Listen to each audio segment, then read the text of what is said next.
Su rostro se le aparecería las noches que durara el cuarto creciente. Así se lo había pronosticado. Los penetrantes ojos de ella, enmarcados por la abundante melena rizada que lucía, le auguraron que soñaría con ellos cada vez que la luna caminara hacia su plenitud y, repleta de sol, se dejase ver entera. Había sucedido en una destartalada y cochambrosa cabaña sobre la arena de una playa, frecuentada por buscavidas, filibusteros y cazarrecompensas, sujetos que proyectaban su mala sombra sobre las aguas de las Antillas, ejerciendo la piratería y el corso. Entre el olor a incienso y la pesada oscuridad de la estancia, ella adivinaba el futuro y, de vez en cuando, complacía los impulsos repentinos de algunos de los granujas que la visitaban. Muchos años habían pasado ya desde que prefiriese el azul del mar al de aquella mirada turbadora, capaz de hacerte estremecer tan solo con un pestañeo y de llenar de luz cualquier garito por miserable que fuese. Poco acostumbrado a determinado tipo de emociones, recordarla en cada fase de luna creciente tal vez fuera el precio a pagar por su desdén e indiferencia. Decidido a romper el hechizo, remó hasta la orilla, pero de la frágil cabaña solo encontró los restos del abandono y del implacable paso del tiempo. Los rayos del sol del Caribe se colaban entre la tablazón de las paredes, iluminando el vacío para recordarle que era ya demasiado tarde. A Son de Mar, el podcast para marinos y amantes de la navegación.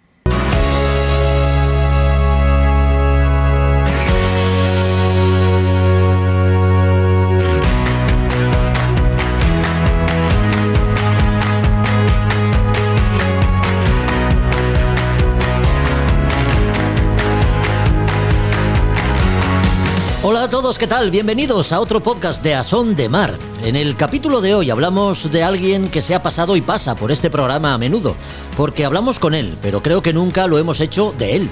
Hoy recorreremos su trayectoria deportiva en regatas oceánicas, hablaremos de sus inicios en la vela ligera, de sus primeros campeonatos en Snipe, del niño que fue y de la motivación que, alimentada día a día, le ha llevado a convertirse en el buen marino que es, al que le gusta más estar en el agua que cualquier otra cosa en este mundo. Mini Transat, Le Figaro, Barcelona World Race, Global Solo Challenge y dentro de unos días el intento por batir el récord de la Ruta del Descubrimiento, que en la actualidad se encuentra en 21 días, 11 horas y 19 minutos, desde Cádiz a San Salvador, en Bahamas. Nos visita un amigo al que queremos y admiramos. Juan Meredith se pasó por el Aruna para nuestro canal de YouTube y con él hablamos algo más de una hora, 60 minutos, que dieron para mucho y de los cuales extraemos los que vas a escuchar en este podcast. Ya sabes que la entrevista entera y con imágenes la encontrarás para YouTube en A Son de Mar, el podcast. La Ruta del Descubrimiento también le brindará a Juan la posibilidad de homenajear a una de sus figuras históricas más admiradas, Pedro Menéndez de Avilés. Por eso hemos querido saber algo más sobre este relevante personaje de nuestra historia naval. Lo hacemos en este capítulo de la mano del historiador Guillermo Nicieza, autor del libro Almirantes del Imperio, los grandes comandantes de las armadas españolas del siglo XVI. No es el único título que sonará durante los próximos minutos, porque Librería Robinson nos presenta un nuevo ejemplar de la colección que, dedicada a las grandes batallas navales, edita Norma. En esta ocasión, el libro ilustrado dedicado a la batalla de Santiago de Cuba. Aprendemos meteorología tras la estela de los barcos participantes en la Mini Glove Race, gracias al análisis que hace Javier Suárez. Y sabremos algo más sobre radiobalizas con los comentarios de Roberto Bucetas. Como ves, programa variado e interesante. No te pierdas ni un minuto. Comenzamos.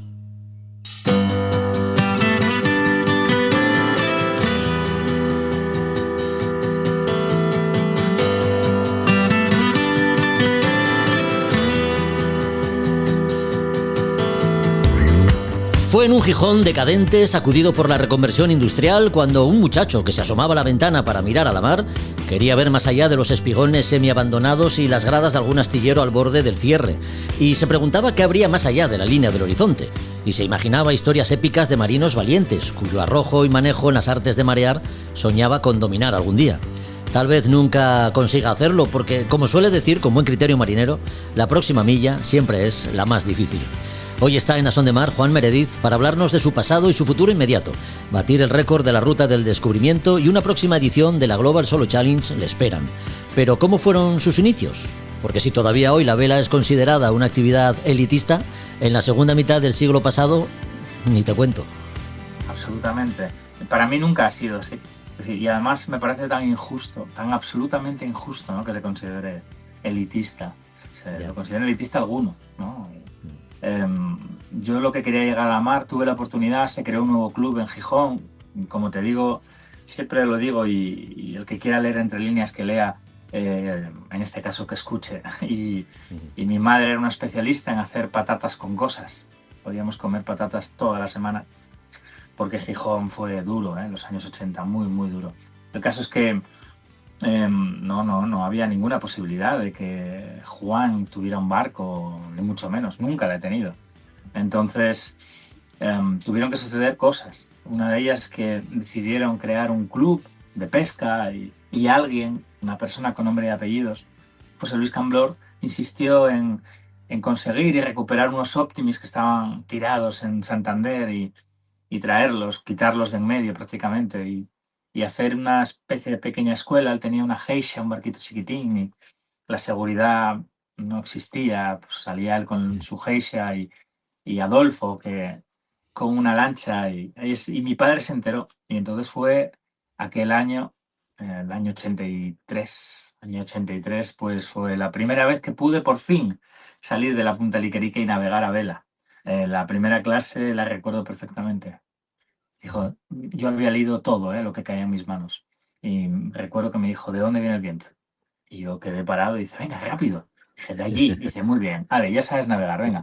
Baja, me llega un empujón, en un Optimis éramos dos, Odón y yo, y no había puerto deportivo, eran boyas y barcos sondeados, ¿no? Y entonces era fantástico porque el viento entraba prácticamente enfilado y bajabas empujado, qué fácil, y ahora sube. Y aprendí a ceñir ese mismo día, la primera vez, sin saber lo que estaba haciendo y sí, habiendo leído mucho, ¿no? José Luis murió al año siguiente, un 10 de abril del 84, fíjate, no lo olvido. Y tuve la oportunidad de, bueno, se quedó todo huérfano y alguien me dijo, evidentemente esto ya prescribió, ¿eh? Así que alguien me dijo, pues, ¿quieres dar tus clases de vela? Y yo, que había estado un mes encima de un Optimis, que para mí no era un Optimis, era un barco. Y esa fue la primera vez que enseñé a gente a navegar, a cambio de seguir navegando el resto del verano. Yo creo que nunca he aprendido tanto, porque no sabía nada, ¿no? Pero navegué todos los días, todos los días, todos los días. Mis padres me permitían meterme allí y yo creo que de una forma también inconsciente o quizás sabiendo que no podía evitarlo. Y, y navegué mucho, mucho, mucho, mucho. Hice cosas que hoy en día serían locuras, también te lo digo. Como muchos de los grandes navegantes, empiezas por el Optimis, pero la clase Snipe fue también una clase con la que aprendiste bueno, pues fundamentos, ¿no? de la navegación a vela. ¿Recuerdas cuando te subiste por primera vez a uno de estos barcos? Sí, sí. Yo para mí, aunque aquello era una caja, nunca consideré que hubiera navegado en Optimis. Era un Sí. barco con forma de Optimis, más bien. Nunca he competido en Optimis, no, ya te digo, no había opciones. Yo me puse con el Snipe allí, había un Snipe muy antiguo y me subí la primera vez en aquel año, 84. Lo que pasa es que, bueno, descubrí que quería intentar competir o evolucionar y hice posiblemente la mejor campaña de marketing, porque me ha traído hasta aquí, que jamás me hubiera imaginado, ¿no? El Real Club Astur de Regatas de Gijón, al que siempre estuve agradecido, nunca he sido socio de ningún club, pero me he sentido muy querido en unos cuantos, pues, bueno, tenía una flota de Snipe muy importante, con muchísimo nivel y bueno, me permitieron ir allí a ofrecerme como tripulante. Recuerdo que el capitán de flota, Domingo Palacio, pues me abrió las puertas, una sonrisa enorme, como siempre le reconozco, le recuerdo, ¿no? Y me dijo, te apuntas aquí, dejas el teléfono fijo, desde luego, y si falta alguien te llamaremos. Y yo vi una lista que habría 10, 15 o 20 personas y dije, wow, yo soy el último. Así que escribí en el trozo que quedaba de papel y muy en grande mi número de teléfono y mi nombre enorme para que nadie más pudiera ponerlo y para que de primer golpe llamase la atención. Y funcionó, porque a quien le llamó la atención fue a Pepe Palacio, su hermano, padre de Fran Palacio, Sí. que sigue navegando en Snipe. Y Pepe, que además en ese momento todavía era, bueno, fuerte a nivel nacional, vio aquello, le dio hacer gracia y dijo, no, chaval, mira, lo que tienes que hacer es que si de verdad quieres navegar, vente aquí cada vez que hay regata. Y así no hay que llamar a nadie. Y dicho y hecho, chupé muchas regatas desde fuera, desde la lancha del comité de regatas, y me sirvió para aprender que quería competir también, que era una forma de navegar, que a mí me valía estar en la lancha, que es lo que creo que nunca entendieron, que a mí ya aquello era premio, porque yo quería salir a la mar, me daba igual el snipe que la lancha del comité de regatas.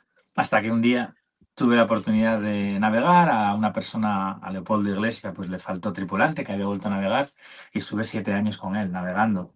Y además no solo eso, sino que me permitió tratar el barco como si fuera mío y tener mi propio tripulante y me lo dejó para hacer un campeonato de España en el año 87 en Castellón y de repente descubrí que, bueno, alguien pagaba por mí y yo le estoy tremendamente agradecido y por desgracia nos separamos, bueno, se rompió la relación y, y a mí no me importa, yo le sigo teniendo un cariño tremendo y un agradecimiento absoluto, ¿no? Porque permitió que eso, pues que estuviera ahora hablando aquí contigo. Juan Meredith va adquiriendo experiencia, con ello seguridad y conocimiento en diferentes escenarios de regata, hasta que llega el año 1995, que es cuando das el salto, Juan, a la Mini Transat. ¿Hasta ese momento ya habías navegado en solitario? ¿Formaba parte de tu hoja de servicios navegar en solitario?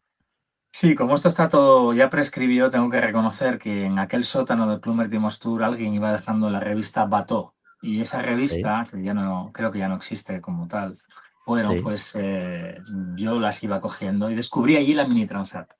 Ujú. Descubrí allí a Jordi Nadalmay, que había participado en la del año 83, si no recuerdo mal. Y, y parece ser que lo dije. Y una buena amiga de aquella época me recordó para la serie Global Solo Challenge que allí, con 15 años, yo ya dije que yo quería dar la vuelta al mundo, a vela en solitario, ¿no? No recuerdo eso, sí recuerdo que dije, bueno, sí, quizás sí. Vi que el camino en Francia era Mini Transat Fígaro, vuelta al mundo, ¿no? Y a la que pude, pues era la época de que un franco eran 18 pesetas y se vendían barcos allí y me ofrecí para traer un barco. Un First 25, desde Sable d'Olonne, fíjate tú, desde Sable d'Olonne a Gijón, sin piloto automático, 240 millas más o menos, son un poquito menos, pero pocas. Y ese fue mi primera navegación en solitario. Yo tenía 19 años. Y poco antes había hecho mi primera travesía con tripulación en un Atalía de Callado, que lo vi el otro día y se lo recordaba. Y fue el presidente del club, aquel Marítimos Tour, éramos 5, con un gran amigo tuyo, con Juan Morís. Ujú, sí. Y esa fue un labor, Gijón fue mi primera travesía oceánica y wow, para mí, ya te digo, es que la recuerdo perfectamente. Pero sí, Qué navegué bien, solo poco después. qué bien. Y tengo por ahí el primer dossier absolutamente infantil para la Mini Transat, que no se llamaba Mini Transat, era la Transat 650 del año 91.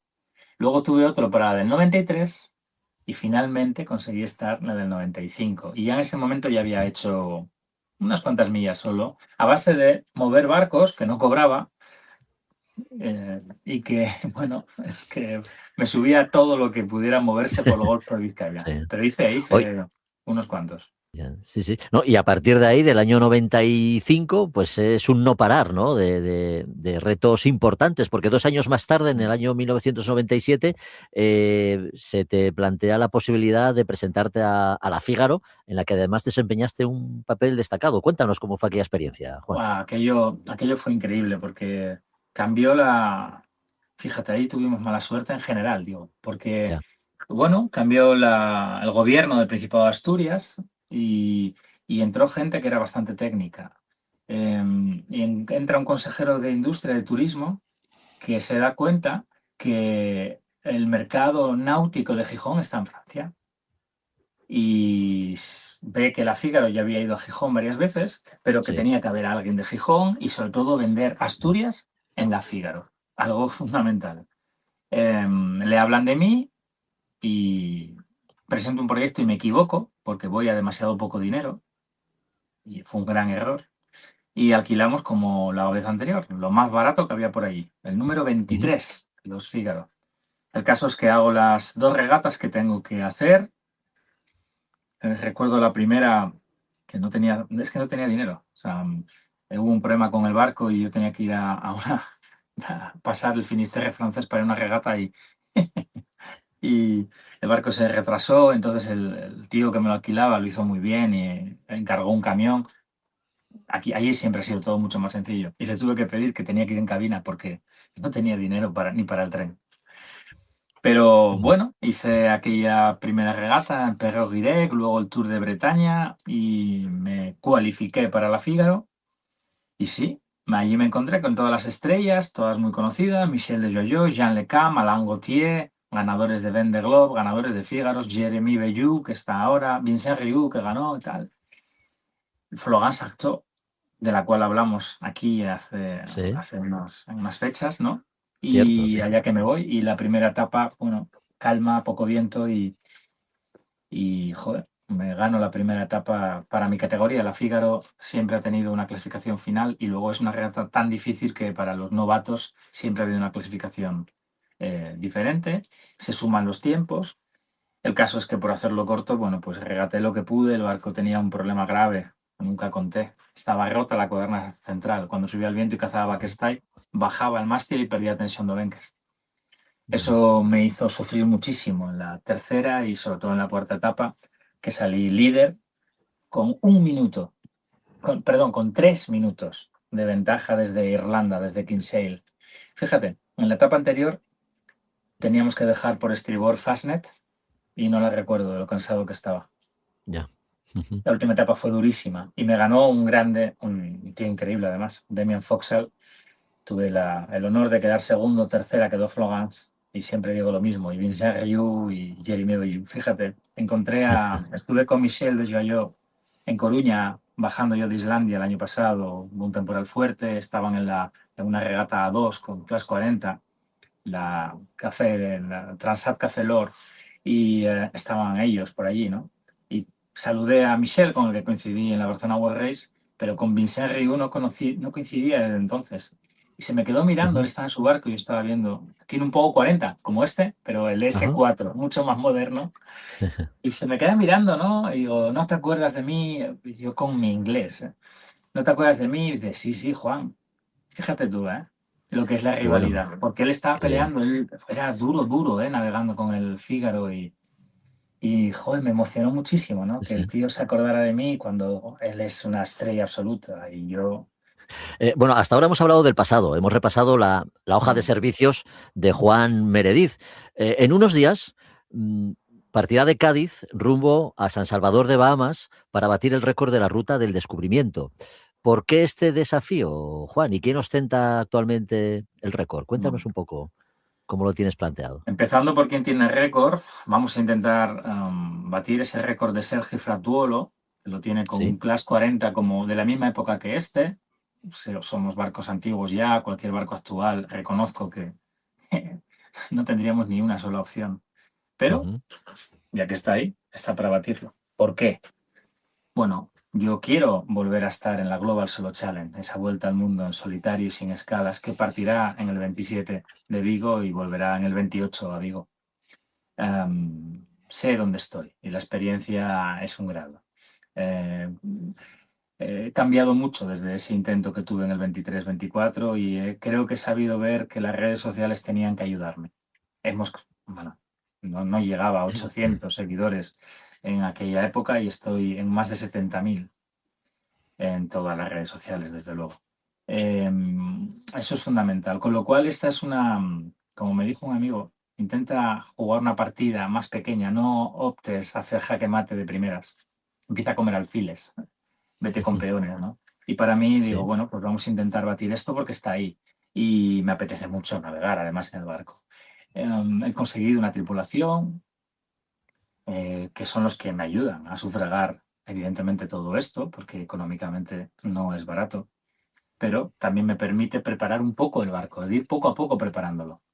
Y haré la vuelta, aunque yo ya estoy cualificado, haré la vuelta desde San Agustín, porque realmente, aunque la ruta al descubrimiento es desde Puerto Sherry, desde Sí. Puerto Santa María, hasta San Salvador, en Bahamas, dejando Gran Canaria por estribor, lo he metido dentro de un proyecto que, como digo, es cosa de niños, ¿no? Yo cuando era crío, pues soy de Gijón, pero mi madre tenía familia en Avilés y mi padre aparcaba ahí al lado del Parque del Muelle, donde había una escultura que sigue estando, grande además, relativamente grande, tampoco me va a pasar.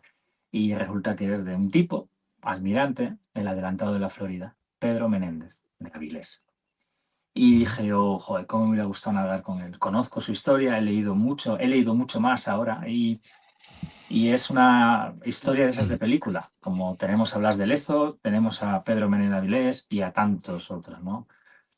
Y, caray, yo creo que yo, como mucha gente, cree que faltan un poco de valores, ¿no? Que nos estamos tanto Instagram, Facebook, fíjate, una de mis herramientas, le damos al dedo, todo va deprisa y contar algo trabajado, que lo voy a contar usando estas redes Sí. sociales y que, pero contar algo tan antiguo y tan importante y de tanto valor y ya que yo no pude estar en el siglo XVI, en 1500 y pico con él, bueno, pues me lo traigo a él, ¿no? Siempre digo que es el proyecto donde él se hubiera embarcado seguro.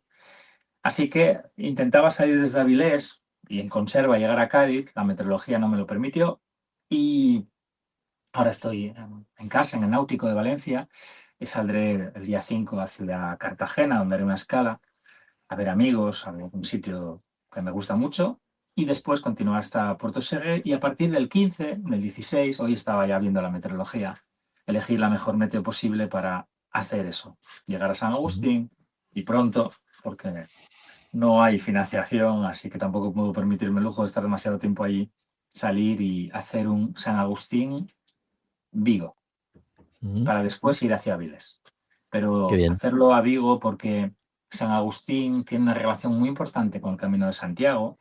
El Camino de Santiago para los americanos de Norteamérica es muy importante, es la segunda nacionalidad que más visita y una de las que más dinero deja.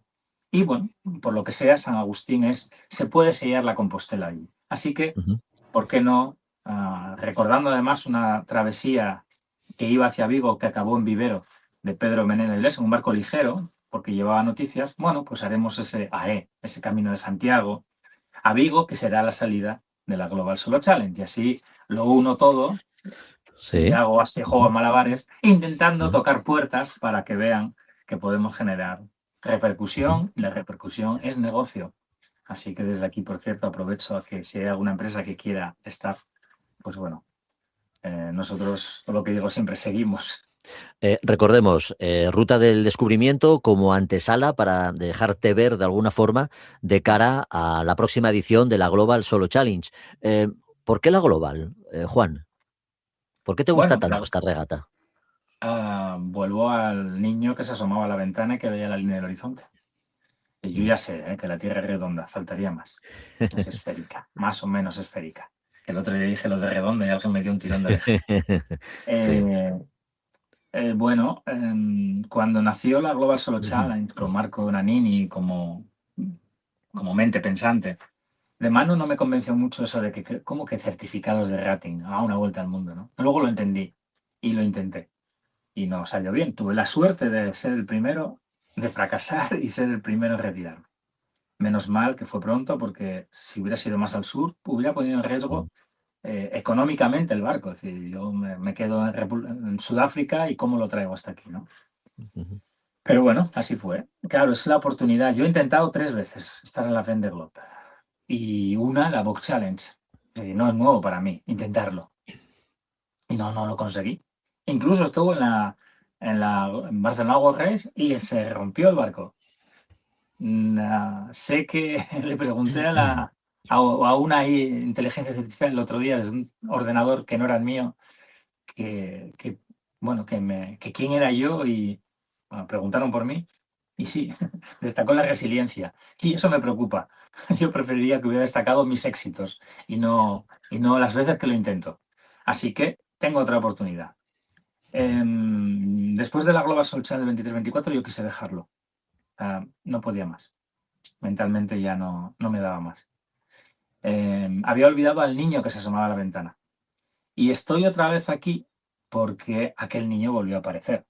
Pero no solo eso, sino porque me di cuenta de lo importante que es el camino que hago contigo, Jorge, con gente que viene, que me saluda, porque tengo 2 hijos, porque espero que lo hagan mejor que yo en sus profesiones, en lo que hagan en la vida, pero que vean que su padre fue muy resiliente, porque tengo amigos muy, muy queridos, familia, que en un momento dado pues tiene sus bajones, sus historias, y si alguien que vale menos, con menos talento, con menos capacidad que ellos, que todos vosotros, insiste, bueno, pues algo bueno tengo, ¿no?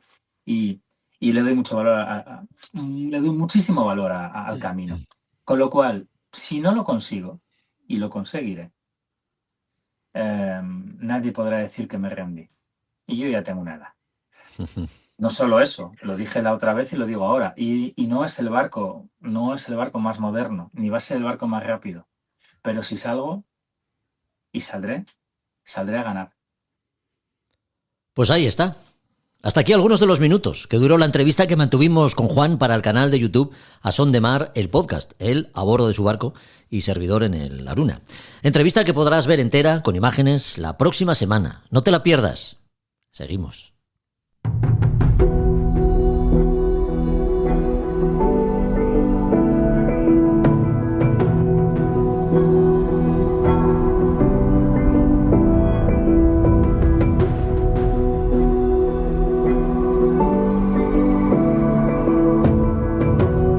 A Son de Mar, el podcast de Jorge Uría.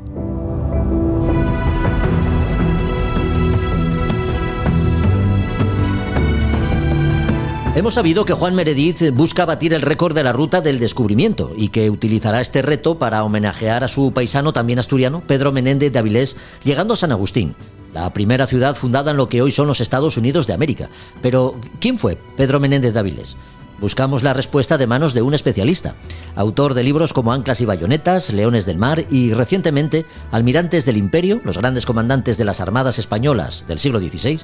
El historiador, también asturiano, Guillermo Nicieza, arroja luz sobre la figura del adelantado de la Florida. Así que ya lo saludamos porque lo tenemos al teléfono. ¿Qué tal, Guillermo? ¿Cómo estás? Bienvenido a Son de Mar.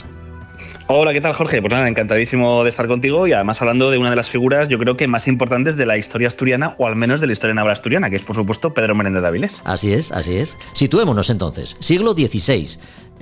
Sin duda, Pedro Menéndez de Avilés seguro que ocupa algunas páginas en tu último libro, ¿no?, de Almirantes del Imperio. Sí, de hecho ocupa bastantes páginas, yo diría que ocupa unas 15, 20, algo así, lo cual ya es bastante.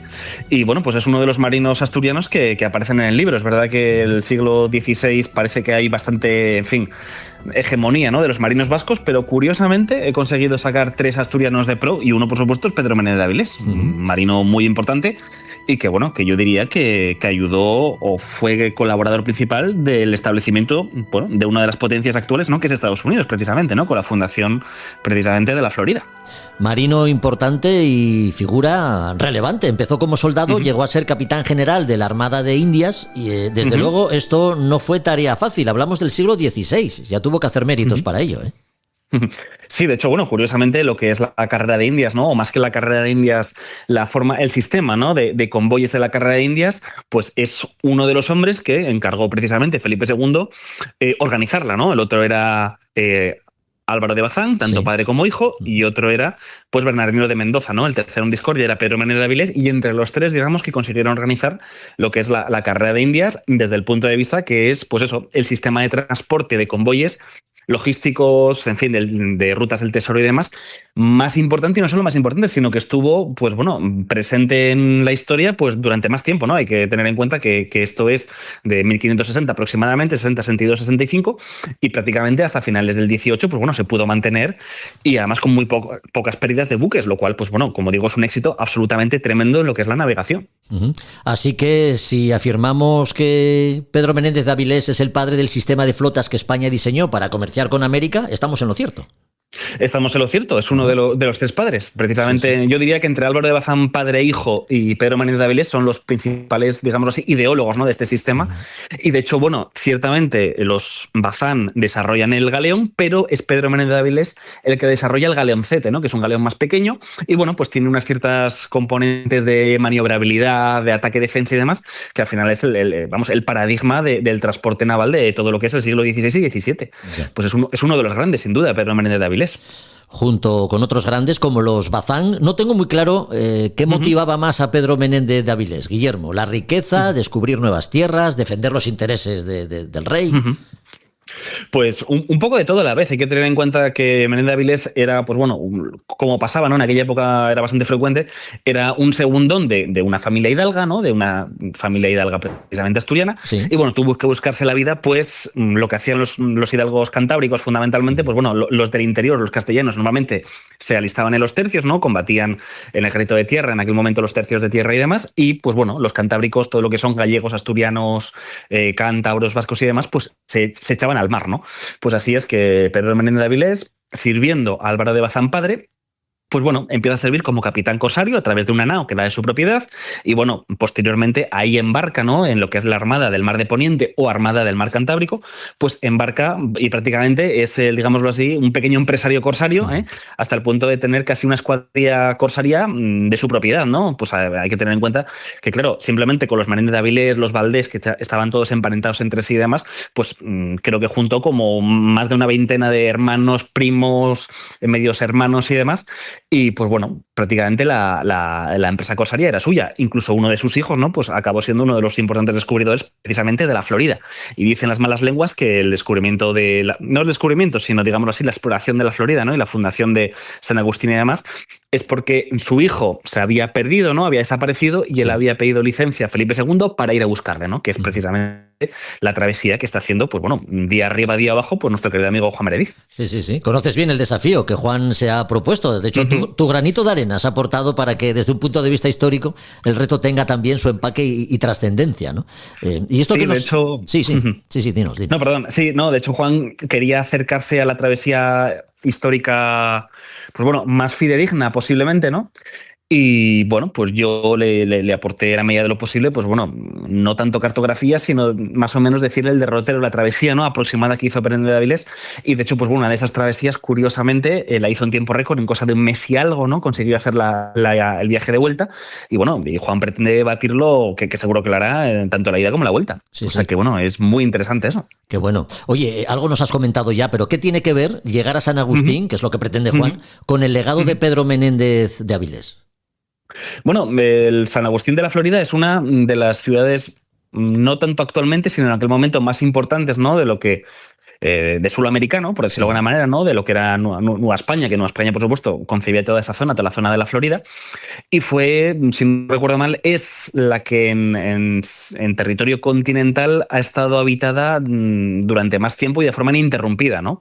Las primeras ciudades que se fundaron en América, la mayoría acabaron, pues bueno, digámoslo así, sufriendo ciertos problemas, se abandonaron y demás, pero San Agustín es una de las que permaneció y de hecho es muy curioso porque se funda precisamente un 8 de septiembre que casualmente, cosas de la vida, pues es el Día de Asturias, ¿no? Qué bueno. Entonces, bueno, también tenemos ahí esa, pues digámoslo así, esa tradición asturiana. Sí. Y luego, por supuesto, otra de las cuestiones que los estadounidenses yo creo que desconocen en gran parte es que el Día de Acción de Gracias, pues bueno, realmente fue Pedro Menéndez de Avilés el que lo hizo, ¿no? Que fue un intercambio que hicieron, una especie de cena, ¿no?, que hicieron con los indios precisamente de aquella región. Qué bueno, sí. Así que estamos ante la ciudad más antigua de los Estados Unidos de América y si decimos que es la primera ciudad fundada, ¿estamos en lo cierto también? Bueno, no es tanto la primera, si no recuerdo mal, es Veracruz, ¿no? Que la fundó Hernán Cortés y demás unos cuantos años antes, pero desde luego yo, si no recuerdo mal, o estoy muy equivocado, en territorio continental americano y de forma permanente es la ciudad más antigua a día de hoy. Ese sería Sigue siendo la más antigua. Sería el dato más correcto, que es la más antigua, sí, efectivamente. Sí. Por cierto, Pedro Menéndez de Avilés sirvió tanto a Carlos V como a Felipe II, ¿no? Sí, empezó su carrera con Carlos V, ¿no? Precisamente con esta armada corsaria, ¿no? Armada del Mar de Poniente. Luego sirvió a Felipe II y Felipe II, pues bueno, al final realmente le consideró tan bien que le acabó llamando a la corte para ser su principal consejero naval. De hecho, pues bueno, a él no le gustaba, ¿no? A Pedro Menéndez de Avilés no le gusta mucho la vida cortesana, pero al final, bueno, le llamó a su lado Felipe II y fue el que acabó, digámoslo así, rediseñando, ¿no?, la organización de la Armada Española o de las armadas imperiales de aquel momento, pues en 1570, 74 aproximadamente, ¿no? Y de hecho fallece precisamente en el cargo, ¿no? Siendo uno de los consejeros navales o el consejero naval más importante de Felipe II en aquel momento.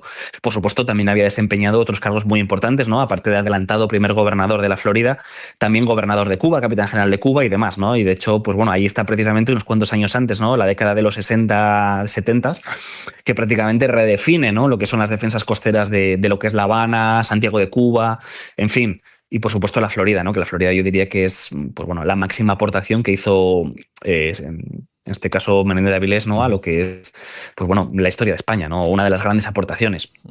También, por cierto, ¿sí?, participó en alguna batalla terrestre, ¿no? En la batalla de San Quintín, pues bueno, ahí estaba él también. Te iba a preguntar por la relación que había mantenido con Carlos V y Felipe II, pero bueno, son dos etapas bien distintas, ¿no? Con Carlos V quizá son los inicios en la historia de Pedro Menéndez, y luego ya con Felipe pues ya estaba más madurito, ¿no? Más experto en lides militares. Sí, claro, empezó, bueno, pues de una forma un poco más, digámoslo así, humilde, ¿no?, al servicio de Carlos V. Carlos V siempre le tuvo muy bien considerado en ese sentido, ¿no? Y de hecho, bueno, le autorizó prácticamente le dio una carta blanca, ¿no? Sí. A actuar en el contexto de las guerras de Italia contra los franceses, contra todos los corsarios franceses. En aquel momento era una guerra de corso más que una guerra naval, ¿no?, entendida como ocurrió ya a finales del siglo XVI. Y bueno, pues ahí está Pedro Menéndez de Avilés, pues por ejemplo, pues persiguiendo, ¿no?, a diferentes corsarios franceses. Uno de ellos, pues bueno, llega a entrar en el puerto de La Rochelle, hunde varios buques, ¿no?, precisamente corsarias francesas, y luego, pues bueno, se dice, ¿no?, dicen las malas lenguas, o dice una de las crónicas, ¿no?, más antiguas, que bueno, que a Jean-Alphonse de Saint-Onge, que era uno de los corsarios más importantes franceses de aquel momento, pues el propio Menéndez de Avilés asalta su nave y le mata personalmente, ¿no? Le clava la espada y le mata. Entonces, bueno, pues ahí, aparte de gran marino, ¿no?, organizador de armadas, también era un combatiente, pues bueno, al cuerpo a cuerpo, ¿no? Un soldado, como digo, también participó en la batalla de San Quintín, entre otras y demás. Y luego yo creo que también destacó como gobernador. Y fundamentalmente también yo creo que hay que mencionar su capacidad o su carácter también diplomático, ¿no? Porque hay que tener en cuenta que la Florida tuvo que reunirse con muchísimos jefes indios, ¿no? Con algunos tuvo problemas, con otros no. Consiguió traerse a muchos a su lado, hasta el punto de conseguir luchar, ¿no?, y expulsar a esos hugonotes franceses que habían hecho una pequeña colonia precisamente en la Florida, con el apoyo de indios y demás. Y bueno, y también tenía un marcado carácter religioso en ese sentido, ¿no? Al final hay que tener en cuenta que cristianizó pues a muchísimas tribus indias, y de hecho, pues bueno, una de las hermanas, ¿no?, de un gran jefe, pues estuvo en Cuba con él, siendo, digamos así, una pupila suya. En fin, un hombre, digamos así, bastante avanzado también para su momento. No solo un guerrero, un marino, sino también un hombre culto, ¿no? Un hidalgo, en definitiva.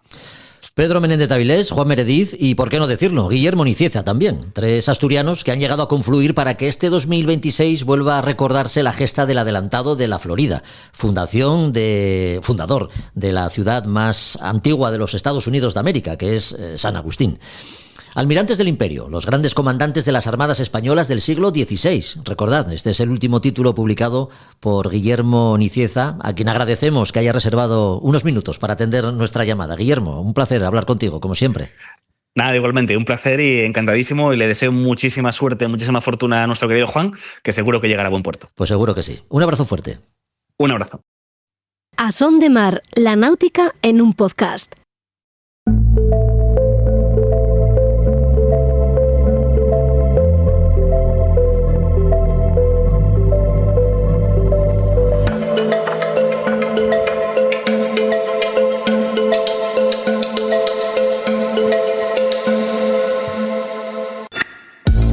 Esta es la sintonía que nos hace mirar al cielo en busca de señales, las que emite el planeta con sus cambios y alteraciones meteorológicas. Es el momento de la meteorología en A Son de Mar. Para hablar de ello no hace falta buscar ninguna excusa, porque es un tema que nos gusta muchísimo. Pero sí aprovechamos la Mini Globe Race para, de paso que hacemos seguimiento a Pilar Passanau, que por cierto está haciendo un papel fantástico, ocupando la segunda posición en estos momentos, pues aprendemos meteo, ¿no? Con Javier Suárez, nuestro meteorólogo de cabecera, al que ya saludamos. ¿Qué tal, Javier? ¿Cómo te te encuentras? ¿Cómo estás? Muy buenas.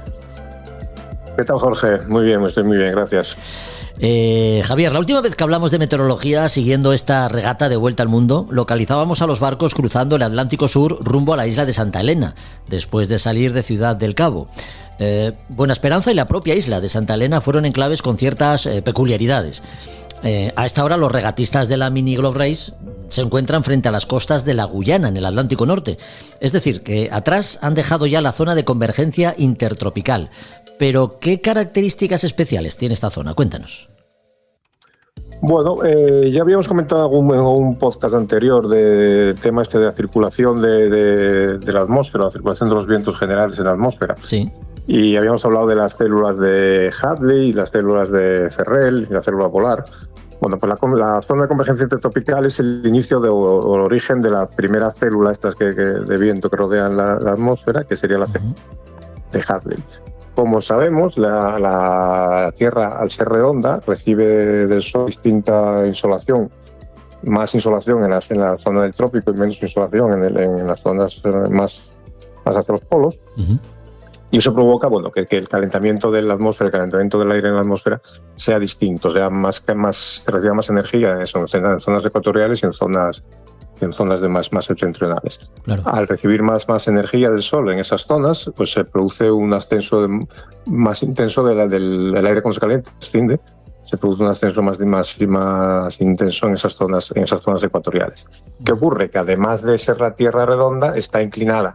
Sabemos que el eje de rotación de la Tierra está inclinada alrededor de 23 grados y medio respecto al plano horizontal. Esta inclinación del eje, que la Tierra sea esférica y que gira alrededor del Sol, es lo que hace las distintas estaciones, ¿no?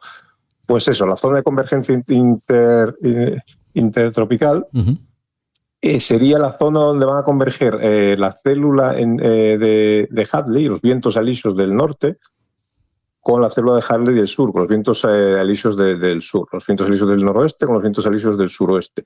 Esta zona no es constante, no se fija en el Ecuador, sino que es una zona dinámica que varía entre los 10-15 grados de latitud norte con los 10-15 grados de latitud sur, sí, dependiendo de la estación en la que estemos. Ahora que estamos en el verano, saliendo del verano austral, pues vemos, si nos fijamos en la inclinación del planeta, ahora está dando el sol mucho más en la zona del hemisferio sur.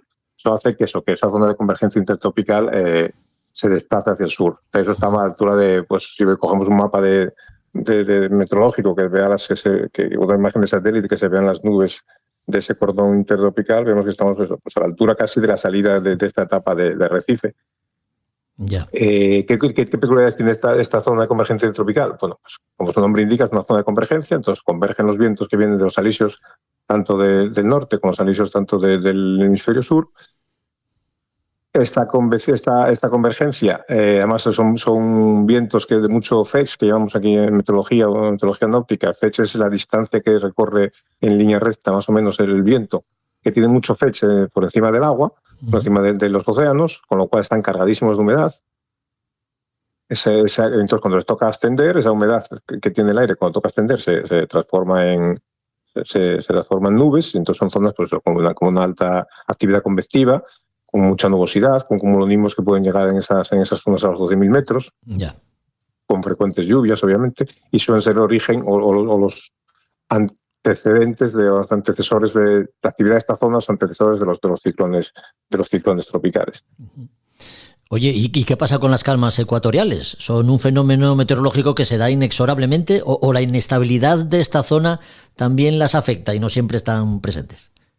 Siempre se da en esta zona de calmas. De hecho, ocurre que los alisios del norte con los alisios del sur no se llegan nunca a juntar. Hay una zona en medio claro, esos vientos cuando se van acumulando en una zona tienden hacia arriba, entonces esa zona de ascensión en superficie queda prácticamente sin viento aparente, ¿no? ¿Qué ocurre? Que lo que decíamos antes, en función de la estación en la que estemos, ahora estamos, lo que decía antes, en el verano, saliendo del verano austral, depende de la estación que estemos, están más bajas en latitud o más altas en latitud. Ahora estaría pues rondando los 10 grados al sur del Ecuador, más o menos. En esa zona, si vemos también un mapa de que recoja ahora mismo un mapa actual de hoy de los vientos de esa zona, veremos que pues esas latitudes sures del Ecuador tendremos zonas bastante en calma, sobre todo en la parte, pues mira, ahora os imagino que en la parte oeste del continente africano tendremos zonas en el Golfo de Guinea, seguramente tenemos zonas ahora con poquísimo viento, porque es más o menos a la altura donde coincidiría la zona de convergencia intertropical a día de hoy. Ya. Bueno, de hecho han tenido de todo, prácticamente, porque desde que han salido de la isla de Santa Elena hace unos días, próximos a la zona de convergencia intertropical, llegaron a soplar vientos de 30 nudos.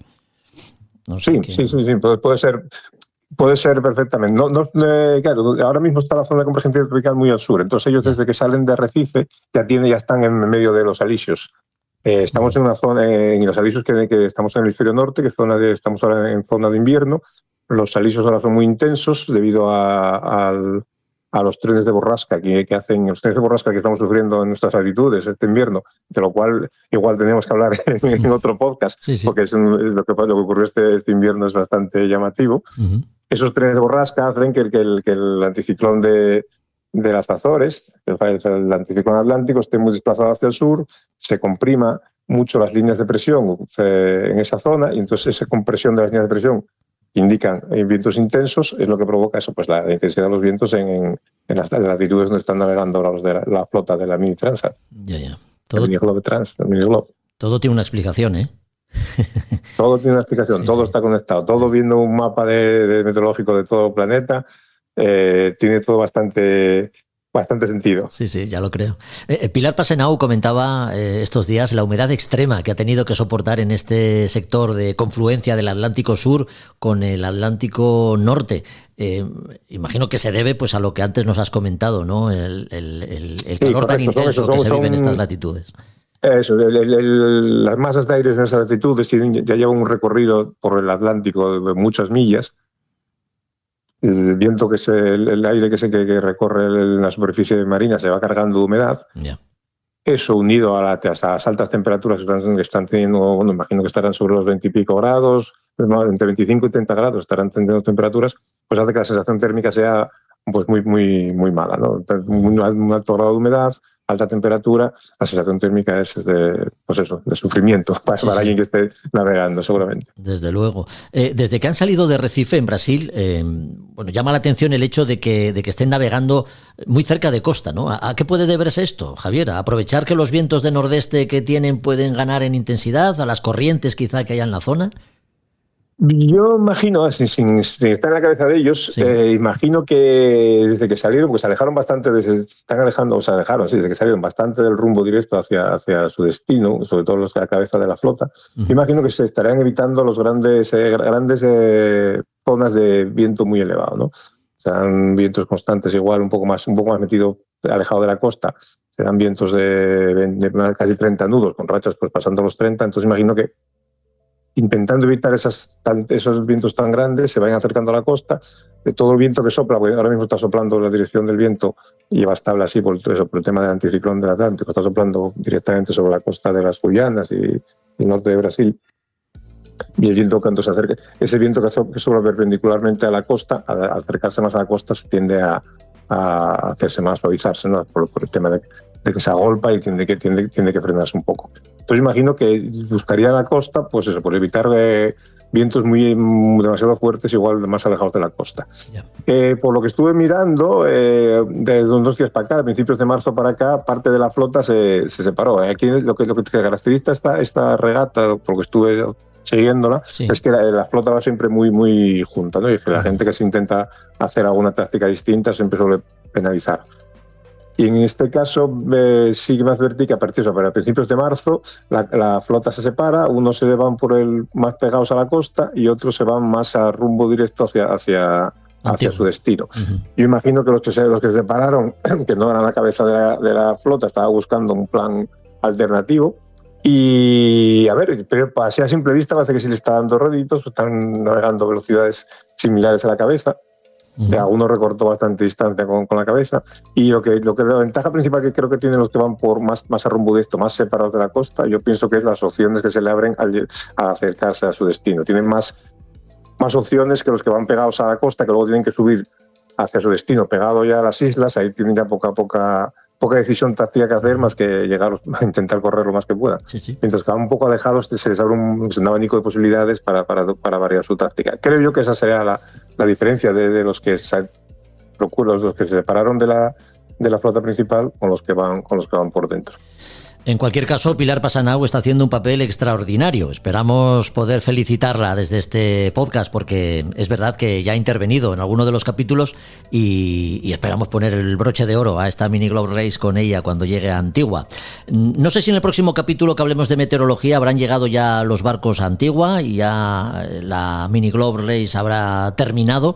En cualquier caso, pues nos puede seguir sirviendo de pretexto, Javier, para seguir hablando de meteorología, perfecto, modelos globales y demás. Cuando acabe la regata se puede hacer un podcast específico hablando de todas las situaciones que tuvieron y todas las tácticas que llevaron los regatistas. Eso es. Y también eso, de lo que comentaba antes, igual hay también que dedicarle un podcast a hablar de este invierno que tuvimos de borrascas con nombre, que aún no ha acabado y ya estamos en valores de récord. Y eso cómo nos afecta a nosotros los navegantes, ese tipo de tiempo. Ya veo que te apetece hablar de eso. Pues no te preocupes que hablaremos de ello en otro capítulo, claro que sí. Hasta el próximo episodio, Javier, cuídate, un abrazo. Venga, un abrazo, Jorge, hasta el próximo.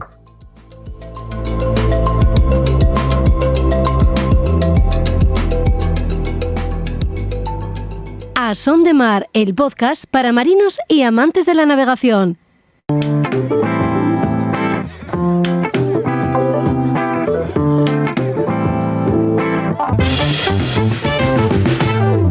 Siempre hay tiempo para la lectura en A Son de Mar, porque nos gusta bucear en las páginas de un libro y en las novedades editoriales que Librería Robinson guarda en sus estantes. La propuesta que hoy nos hace Juan Melgar, las grandes batallas navales, Santiago de Cuba. ¿Qué tal, Juan? ¿Cómo estás? Muy buenas. Hola, Jorge. Un placer estar aquí de nuevo. Viajamos al año 1898, finales del 19, un siglo de infausto recuerdo para los intereses de España en ultramar, como la atestigua la batalla de Santiago de Cuba, ¿no?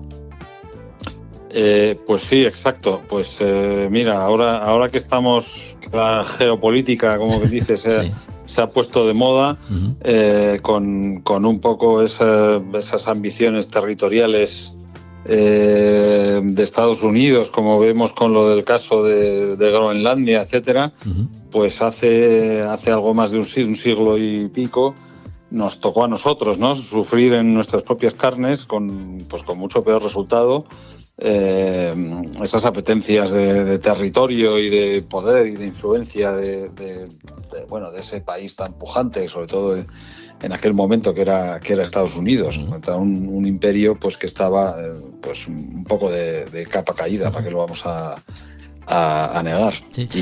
Y bueno, es en este marco en el que se desarrolla este libro, Sí. Sí. Un libro que lleva bien en grande en el título, las grandes batallas navales, como decíamos, y sobre todo Santiago de Cuba. ¿De qué tipo de libro estamos hablando? Cuéntanos. A ver, esto es novela gráfica, cómic. Ajá. Esto forma parte de una colección que, bueno, a lo mejor seguramente algunos de los oyentes ya lo habrán visto a lo mejor en librerías anteriores números, y es todo sobre grandes batallas navales. Es un así gran formato. Y la verdad es que los dibujos son fantásticos, la verdad es que son muy buenos. Esto empezó con Trafalgar, luego siguió Jutlandia, después Chesapeake, Lepanto, Tsushima, Hampton Roads, Midway, en fin, así ha habido un montón de batallas que han formado parte de esta colección, pero bueno, que están muy bien. Está muy bien, sobre todo la imagen. A ver, en lo que es histórico, sobre todo en los episodios que hay temas que nos toca a los españoles, sí, pues bueno, hay que pensar que es una novela.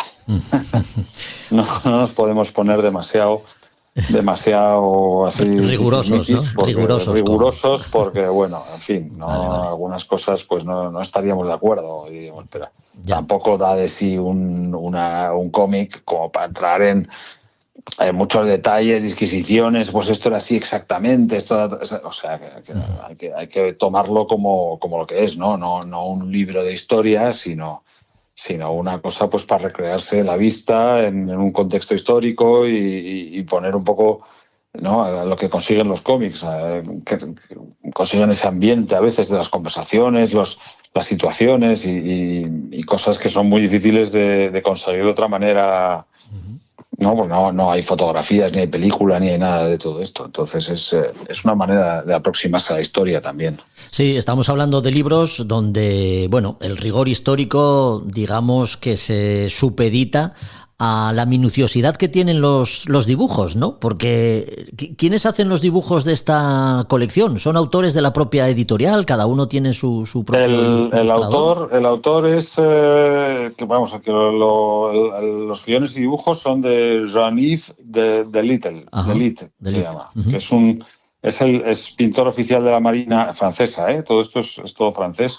Y es un miembro titular de la Academia de las Artes y las Ciencias del Mar de Francia. O sea, esto es una colección originalmente francesa. Por eso muchas veces lo que es el tema histórico, pues yo qué sé, en Trafalgar, por ejemplo, casi no aparecen los españoles. Y bueno, y si se quieren colgar ellos la medalla. Ya, pues mira, era un libro que me quería comprar, así que no sé qué haré. Si me dices que son los franceses. Sí. Pero bueno, están bien, ¿eh? Son buenas. Ya te digo, ahí tienen mucho éxito. Vamos, la gente los busca corriendo en cuanto salen y se venden bien, se venden muy bien. No, desde luego estoy viendo la portada de este libro que nos presentas, ¿no? Santiago de Cuba. Si todas las ilustraciones que hay en su interior son como las de la portada, estamos ante un libro fabuloso. Sí, son de ese tipo y la batalla y todo eso y eso está muy bien, está muy logrado, da gusto verlo, Sí. No tanto el resultado, pero por lo menos lo que es la pintura está fenomenal. O sea, nos gustaría que la batalla hubiera acabado de otra manera, pero bueno, las cosas son como son, no podemos cambiarlas. Una colección, como decimos, grandes batallas navales que da fe de su título, ¿no? Porque ya nos has mencionado antes alguna. Es un repaso a las grandes batallas que ha habido a lo largo de la historia, desde Salamina prácticamente, ¿no? Está Salamina, está Actio. Luego las hay, está esa época, no sé si alguna más romana. Hay los vikingos, Stamford Bridge. Luego hay más modernas, está Lepanto. Luego hay cosas de la gran época de la vela, ¿no? Pues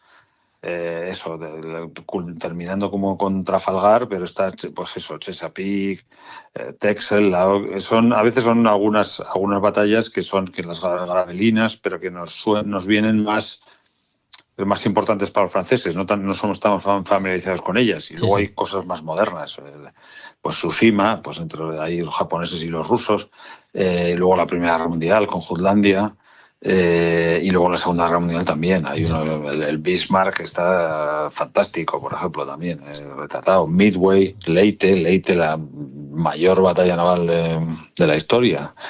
También es otro número, o sea que... Vamos, que es una... Que está representada la historia de la guerra en el mar, desde luego, está muy, muy representada aquí. Es una colección diseñada para todos los gustos, para los que tengan inquietudes por las batallas de la antigüedad y las que sean más modernas, ¿no? Sí, está claro. Sí. Las grandes batallas navales, Santiago de Cuba, es el libro que nos ha traído hoy Juan Melgar, que ha extraído como novedad editorial de los estantes, como decimos, de Librería Robinson.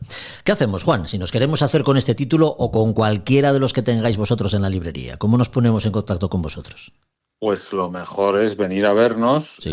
Si alguien se quiere visitar este local antes de que nos mudemos, porque como ya hemos anunciado otras veces, tenemos planeada una mudanza, pero lo más probable es que sea eso en el mes de mayo. Y el que no pueda venir a vernos siempre tiene la posibilidad de verlo todo a través de nuestra web, en nauticarobinson.com o llamándonos por teléfono o escribiéndonos un email y estaremos encantados de ayudar en la medida que podamos, de recomendar y de solucionar dudas o lo que quiera el lector. Pues muy bien, una vez anotados todos estos datos, aquí seguiremos, Juan, para esperarte en el próximo capítulo de A Son de Mar. Hasta entonces. Muchísimas gracias, Jorge. Es un placer estar aquí, siempre.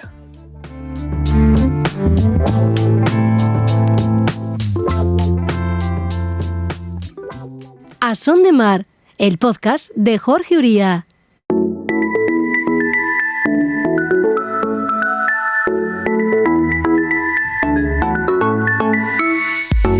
Navegar supone asumir ciertos riesgos derivados de muchos factores, averías, rupturas, vías de agua, lesiones a bordo, factores de índole meteorológico. Por eso la seguridad es tan importante y aquí insistimos mucho en ello. Y en función de la zona en la que naveguemos, pues se nos pueden exigir unas cosas u otras, ¿no? Diferentes equipamientos y elementos de seguridad. Hablamos los próximos minutos de radiobalizas y lo hacemos con quien siempre tratamos estos temas, con Roberto Bucetas. ¿Qué tal, Roberto? Muy buenas. ¿Qué tal, Jorge? Buenos días. Oye, para empezar, por el principio y dejar las cosas claras, ¿qué son las radiobalizas? Cuéntanos.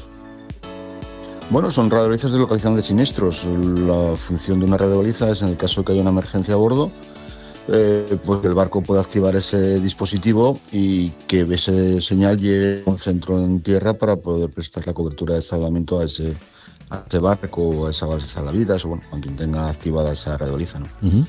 ¿Y cómo funcionan? Cuéntanos. Bueno, haciendo un poco de historia, las primeras radiobalizas eran radiobalizas con tecnología a través de emisiones tipo radio, que eran de 121,5 MHz. Eran radiobalizas que, de cierto modo, tenían poca eficacia, porque muchas veces estaban muy limitadas en el alcance y se perdían muchas de estas señales, y entonces era difícil que cumplieran su función de localizar ese siniestro, ¿no? Poco a poco fueron evolucionando, empezaron a llegar las primeras radiobalizas satelitarias, que trabajaban en una frecuencia de 406 MHz, trabajaban con unos satélites de seguimiento del sistema COSPAS-SARSAT, tenía 2 satélites, los LEOSAR y los GEOSAR, que unos eran de órbitas geoestacionarias, otros polares, y con esos satélites, pues bueno, lo que hacían era hacer un seguimiento de esa señal de esas radiobalizas, las cuales estaban ya codificadas con los datos del barco, tenían lo que sería código hexadecimal de la radiobaliza, lo que sería el número MMSI, y estaban, bueno, pues codificadas con los datos del barco y asociadas a un barco. Uh-huh. Esa radiobaliza lanzaba, una vez que la activamos, lanzaba un mensaje, llegaba a esos satélites de seguimiento, y esos satélites de seguimiento mandaban esa información a tierra, a unas estaciones de seguimiento de radiobalizas LUT, que mandaban pues el mensaje a los centros de coordinación de salvamento del país correspondiente en función de la zona en la cual haya sido activada la radiobaliza.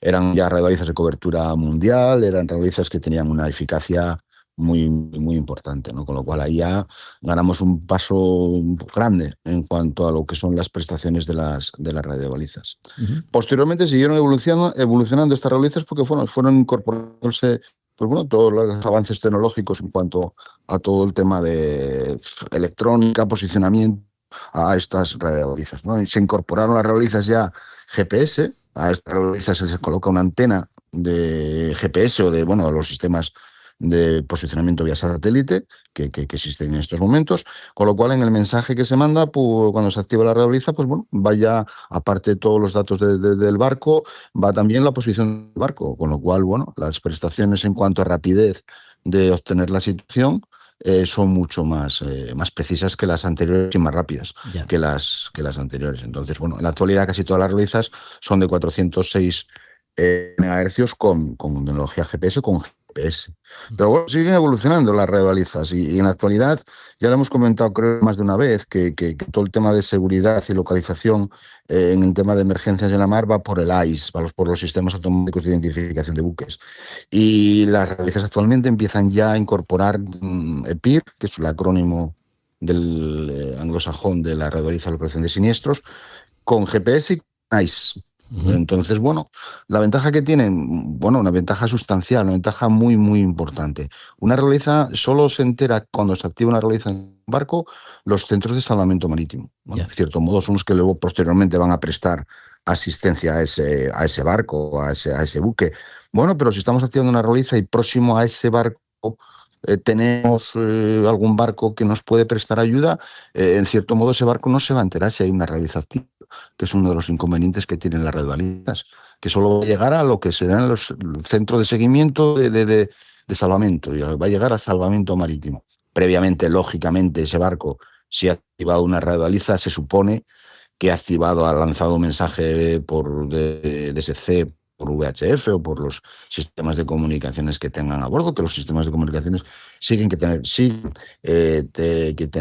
existencia a bordo, tienen que seguir existiendo a bordo de los barcos. Entonces, bueno, SDSC sí llegaría a los barcos que están en las proximidades y puede prestarle esa asistencia inmediata a ese barco. Pero bueno, pero ahora ya la realiza, si tiene ICE, pues automáticamente lo que nos permite esa realiza es que, bueno, va a llegar a los centros de salvamento, pues, viendo que esa realiza está activa y hay un barco que pide ayuda, que hay un barco que necesita asistencia.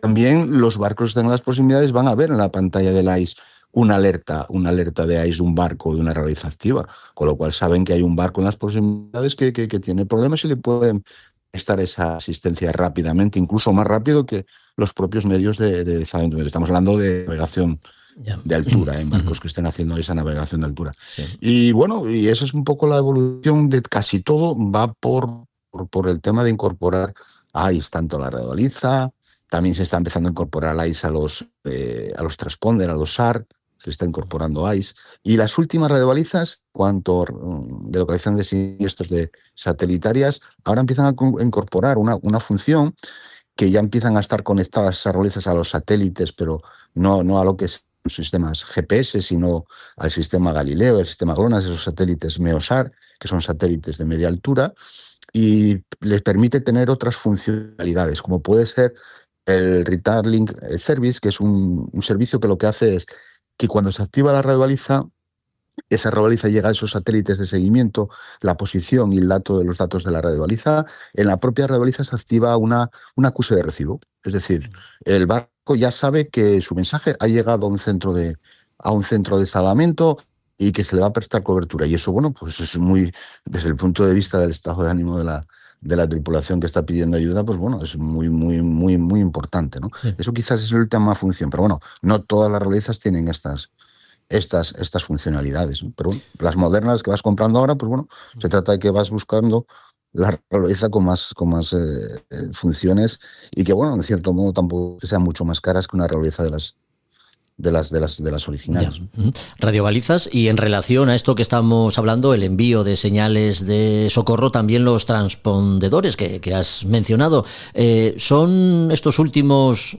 elementos ya un poco anticuados o se siguen llevando a bordo? ¿Y cuáles son las diferencias respecto a las radiobalizas? Se siguen llevando a bordo. El SAR es obligatorio para llevar a bordo de los barcos en estos momentos, ¿no?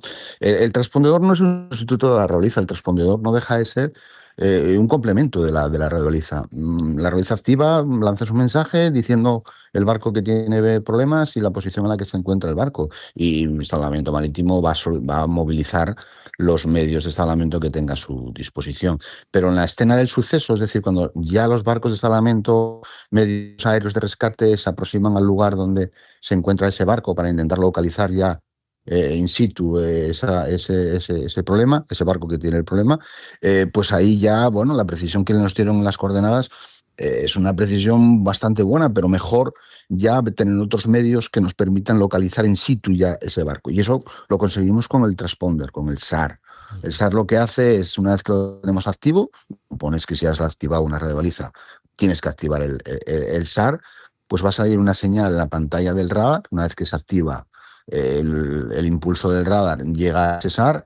Este SAR responde una señal consistente en 12 puntos, que esos 12 puntos van a salir, 12 puntos alineados que van a salir en la pantalla del radar. Con lo cual ahí sabemos que hay un barco que tiene un transponder activo y es un barco que tiene un problema. Es decir, la radiobaliza es a términos generales para la localización del siniestro, y en el lugar de la escena del suceso, pues ya buscamos el transponder.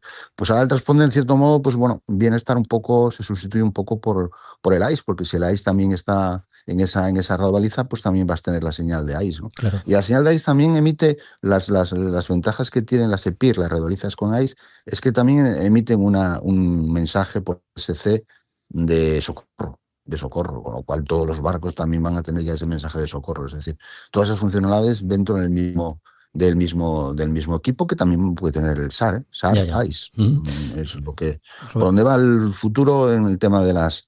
El futuro no, yo creo que es el presente. En el tema de las realización de siniestros es el ICE ya, incluso realizas personales, PLBs con ICE, eso lo vamos a encontrar, es decir, es lo más eficaz que podemos tener. Un tripulante se nos cae al agua, tenemos un chaleco que tiene una realiza PLB de 406 MHz y tiene ICE, pues yo voy a saber desde el propio barco dónde se encuentra esa persona que está en el agua, por el ICE, por la realiza no. La realiza llega dentro del salvamento, pero el barco que perdió a ese tripulante que tuvo esa situación de hombre al agua, pues va a estar viendo en su pantalla de ICE dónde se encuentra el tripulante que cayó al agua, en el caso de que lo haya perdido, porque es de noche o hay mal tiempo y no lo hemos perdido de vista visualmente, ¿no? Ya, las radiobalizas pueden activarse manualmente o de forma automática. ¿Hay algún criterio para llevar una u otra a bordo? No sé, eslora del barco, por ejemplo. Lo lógico es que las radiobalizas tengan activación automática, es decir, van montadas en su soporte y dentro de su soporte va un desprendimiento hidrostático, una zafa hidrostática. Y esa zafa hidrostática lo que hace es que en el caso de que no nos dé tiempo a ir a localizar, a coger la radiobaliza a bordo en lugar de estiva que tengamos y activarla nosotros, pues se activa sola.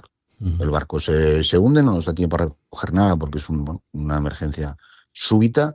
Y esa zafa hidrostática a una profundidad entre 1,5 y 4 metros de profundidad liberaría del soporte la radiobaliza y esa radiobaliza automáticamente se activaría. Lo lógico es que todo el mundo monte una radiobaliza con su soporte y con su zafa hidrostática. Hay zonas de navegación en estos momentos que en zona 3 no es obligatorio tener zafa hidrostática radiobaliza, pero bueno, sería muy, muy recomendable que todas las radiobalizas tengan esa función, ese desprendimiento hidrostático, ese desprendimiento automático. Y ya para terminar, ¿cuál es el ciclo que sigue la señal de socorro desde que se emite hasta que un helicóptero u otro barco que se encuentre por la zona pueda llegar a prestar asistencia o rescate, Roberto? Bueno, el principio sería activación de radiobaliza. Normalmente se suele hacer un intento de localizar ese barco una vez que llegó al centro del salvamento, localizar ese barco vía radio para ver si no descartar que sea una falsa alarma. Si no se consigue, pues automáticamente se activa el protocolo de ese barco y sería mensaje de la radiobaliza activa, llega a los satélites de seguimiento, que es del sistema COSPAS-SAT o el MEOSAR, los que hay en la actualidad. Ese mensaje del satélite es reenviado a tierra a una LUT, a una estación de seguimiento de radiobalizas en tierra. Aquí lo que tenemos en cobertura en la zona de España sería Maspalomas. Y de Maspalomas ese mensaje iría a Madrid, al Centro Nacional de Coordinación de Salvamento. Y del Centro Nacional de Coordinación de Salvamento se remitiría a las torres de salvamento que hay en todo el litoral español, la torre correspondiente al más próxima al lugar de activación de la radiobaliza. Y ahí, pues el controlador que esté en la torre de salvamento, pues movilizaría los medios de salvamento que tiene a su disposición, a su alcance. Lógicamente sería un medio aéreo de rescate, un helicóptero, para localizar a esa radiobaliza, a ese barco en realidad, o esa balsa salvavidas. Ese sería más o menos el protocolo. ¿Y tiempos de respuesta? Bueno, pues en la zona de las coberturas de medios aéreos de rescate de helicóptero, pueden ser rápidos, menores de incluso de 1 hora, 40, 45 minutos, de un poco lugar, ¿no? A qué distancia se encuentre del centro de salvamento. Tiempos de respuesta que pueden parecer grandes. Hablar de 40 o 45 minutos un tiempo de respuesta es mucho, pero hablando en la mar y un barco que se encuentra a 50, 60 millas de tierra, pues son tiempos de respuesta considero que son muy buenos. Como siempre pasa, es poco el tiempo que tenemos para hablar de temas importantes. Seguro que nos han quedado cosas por comentar, pero sí hemos ofrecido, por lo menos, un acercamiento al mundo de las radiobalizas y transpondedores de la mano de Roberto Bucetas, a quien agradecemos, como siempre, su presencia en A Son de Mar y le esperamos en el próximo capítulo. Así que, hasta entonces, Roberto, un abrazo. Hasta entonces, gracias a vosotros, un fuerte abrazo. Pues hasta aquí, efectivamente, otro episodio de A Son de Mar. Recuerda que puedes seguirnos también en YouTube, A Son de Mar, el podcast, donde encontrarás la entrevista y el relato inicial de cada capítulo en imágenes. También podrás encontrarnos en Instagram y Facebook. Volvemos en 15 días con más contenido náutico. Hasta entonces, adiós.